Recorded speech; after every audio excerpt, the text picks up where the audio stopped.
السلام علیکم۔ پاک فوج کے سابق chief of army staff general Mirza Aslam Beg کی سوانح حیات، جو کہ کئی مہینوں تک کی گئی ملاقاتوں کے دوران تفصیلی گفتگو سے مرتب کی گئی، یہ صرف ایک فرد کی زندگی کی کہانی نہیں ہے بلکہ ہماری قومی زندگی کے کئی اہم واقعات کا احاطہ بھی کرتی ہے اور بہت سارے قومی اور بین الاقوامی امور کے ایسے حقائق کو بے نقاب کرتی ہے جو اب تک اسرار کے پردوں میں چھپے ہوئے تھے۔ جنرل صاحب سے گفتگو کا سلسلہ کتاب کے مصنف کرنل اشفاق حسین نے شروع کیا تھا۔ بعد میں اس سلسلے کو کتابی شکل دی گئی۔ بہرحال ویڈیو کی جانب بڑھنے سے پہلے درخواست کرتا ہوں کہ میرے چینل کو سبسکرائب کر لیں تاکہ اس طرح کی انفارمیٹو ویڈیوز آپ تک پہنچ پائیں۔ گھر والوں کو خدا حافظ کہہ کر میں بمبئی پہنچ گیا۔ 17 اگست 1949 کو ایک بحری جہاز کے ذریعے کراچی پہنچا۔ اس سے پہلے میرے دو بڑے بھائی پاکستان آ چکے تھے اور کراچی میں مقیم تھے۔ میرے بڑے بھائی مرزا افضل بیگ لاہور میں 2 فیلڈ ریجمنٹ میں خدمات انجام دے رہے تھے۔ میں کراچی پہنچا تو بڑے بھائیوں کے پاس ہی ٹھہرا۔ آرام باغ میں ایک چھوٹا سا کمرہ تھا جس میں ہم 3 بھائی اور ہمارے ایک عزیز قیام پذیر تھے۔ اگلے مہینے میں نے پاک فوج میں کمیشن کے لیے درخواست دی۔ ابتدائی ٹیسٹ کے لیے ISSB کے لیے لاہور گیا۔ وہاں کامیابی کے بعد میڈیکل کے مرحلوں سے گزرنا پڑا جن کے اختتام پر طبی وجوہات کی بنیاد پر مجھے مسترد کر دیا گیا۔ کتاب کے مصنف نے حیرت سے پوچھا، کس بنیاد پر؟ کیا خرابی بتائی انہوں نے؟ پھر آپ فوج میں کیسے آئے؟ جنرل صاحب مصنف کی حیرت پر مسکرائے اور سلسلہ کلام جاری رکھتے ہوئے بولے، میں بہت ہی نا امید ہوا۔ بڑے بھائی کو پتہ چلا تو انہوں نے پوچھا، کس وجہ سے تمہیں میڈیکل انفٹ قرار دیا گیا ہے؟ میں نے بتایا کہ مجھے سسٹولک ہارٹ کی مرض ہے، 8-10 دھڑکنوں کے بعد ایک دھڑکن مس ہو جاتی ہے۔ بڑے بھائی نے کراچی میں امراض دل کے 3 ماہرین سے مشورہ کیا۔ سبھی نے کہا یہ کوئی معذوری نہیں ہے جس کی بنیاد پر کسی امیدوار کو انفٹ قرار دیا جائے۔ بڑے بھائی کے مشورے پر میں نے اس فیصلے کے خلاف اپیل دائر کی اور درخواست کے ساتھ 3 ہارٹ اسپیشلسٹ کی آراء بھی منسلک کر دیں۔ 2 ہفتے بعد مجھے ملٹری ہاسپٹل راولپنڈی رپورٹ کرنے کو کہا گیا۔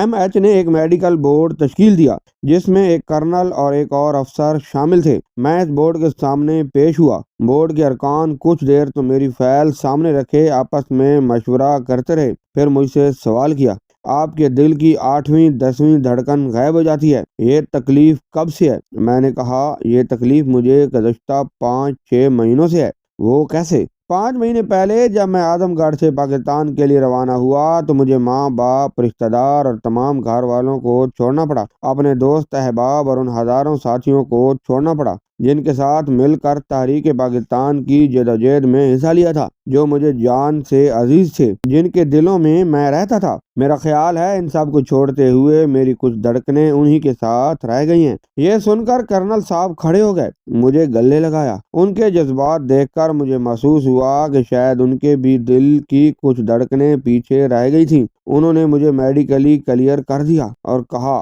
جلد ہی GHQ سے آپ کو پاکستان ملٹری اکیڈمی رپورٹ کرنے کے احکامات مل جائیں گے۔ آگے چل کر جنرل صاحب مصنف کو ریاست دیر کے نواب اور حکومت پاکستان کے مابین کشیدہ تعلقات کے بارے بتاتے ہوئے کہتے ہیں کہ جنرل ایوب خان نے ریاست دیر کے نواب کے خلاف فوجی ایکشن کا فیصلہ کیا۔ قیام پاکستان سے ہی نواب آف دیر کے تعلقات حکومت پاکستان سے خوشگوار نہ تھے۔ اس کی وجہ یہ تھی کہ نواب صاحب افغان حکمرانوں کے زیر اثر تھے جنہوں نے پشتونستان کا شوشہ چھوڑ رکھا تھا۔ نواب آف دیر کو اس بات کا رنج بھی تھا کہ حکومت پاکستان ریاست سوات کے ساتھ تو اچھے تعلقات رکھتی ہے لیکن ریاست دیر کو کوئی اہمیت نہیں دیتی۔ پاکستان نے کئی بار کوشش کی کہ نواب آف دیر کی یہ غلط فہمی دور کی جائے۔ 1954 میں جب جنرل ایوب خان پاکستان آرمی کے کمانڈر ان چیف تھے، انہوں نے اس وقت کے سیکریٹری دفاع اسکندر مرزا کے ہمراہ نواب آف دیر سے ملاقات کی تھی اور دوسرے تحفوں کے علاوہ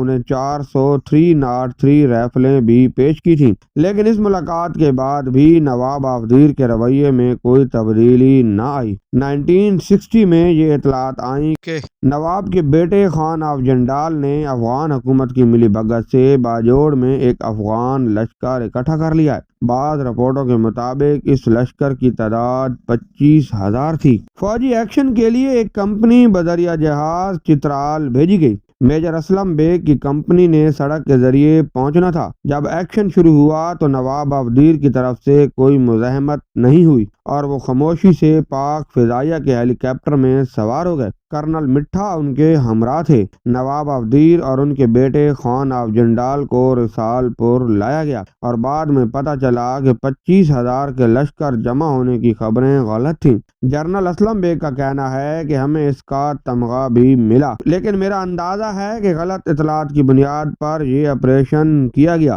حالانکہ مذاکرات کے ذریعے یہ مسئلہ حل ہو سکتا تھا۔ یہی وہ غلطی ہے جو اس وقت سے لے کر اب تک دہرائی جا رہی ہے۔ وہ غلطی کیا ہے، میں اس کی وضاحت کرنا چاہوں گا۔ پہلی وجہ یہ ہے کہ ہمارے قبائلی بھائی جب کسی بات پر احتجاج کرتے ہیں اور ان کے مطالبات نہ مانے جائیں تو وہ بندوق لے کر پہاڑوں پر چڑھ جاتے ہیں، جسے حکومت بغاوت کا نام دے کر ان کے خلاف لشکر کشی کر دیتی ہے۔ ایسے ہی بلوچستان میں 5 مرتبہ لشکر کشی ہو چکی ہے۔ اسی طرح 1976 میں کوہستان کے لوگوں نے جنگل کی لکڑیاں کاٹنے کے معاملے پر احتجاج کیا اور پہاڑوں پر چڑھ گئے۔ جنرل ضیاء الحق جو کہ اس وقت آرمی چیف تھے نے ان کی سرکوبی کے لیے حکومت سے اجازت مانگی۔ میں اس وقت نیشنل ڈیفنس کالج میں وار کورس کا چیف انسٹرکٹر تھا۔ میرے ایس ایس جی کے ساتھی بریگیڈیئر امتیاز وزیر اعظم کے ملٹری سیکرٹری تھے۔ اس سے قبل کہ لشکر کشی ہوتی میں نے بریگیڈیئر امتیاز سے رابطہ کیا اور کہا کہ وزیر اعظم بھٹو کو بتائیے کہ یہ بغاوت نہیں ہے، روزی روٹی کا مسئلہ ہے، بات چیت سے مسئلے کا حل نکالیں۔ بات چیت ہوئی اور معاملہ حل ہو گیا۔ دوسری وجہ یہ ہے کہ جب انصاف کے تقاضے پورے نہیں ہوتے تو ایسے ہی مسائل پیدا ہوتے ہیں، جیسا کہ سوات اور دیر میں ہوا۔ 1969 میں سوات اور دیر کی ریاستوں کے قوانین کو پاکستانی قوانین سے بدل دیا گیا تھا۔ موجودہ قوانین کے تحت مقدمات کی سماعت میں بڑی دیر لگتی تھی، جیسا کہ عام طور پر دیکھا گیا ہے کہ اگر ایک فریق مقدمے کو طول دینا چاہے تو وہ عدالتوں کے کلرکوں سے مل کر آسانی سے تاریخ پر تاریخ لیتا جاتا ہے۔ آج کی ویڈیو کے لیے اتنا ہی۔ اگلی ویڈیو میں اقتدار کی مجبوریاں نامی کتاب سے آپ کے ساتھ مزید آنکھیں کھول دینے والے واقعات شیئر کریں گے۔ اگر یہ ویڈیو پسند آئی ہے تو ویڈیو کو لائک اور شیئر کریں، چینل کو سبسکرائب کریں۔ ملتے ہیں اگلی ویڈیو میں، تب تک کے لیے اللہ حافظ۔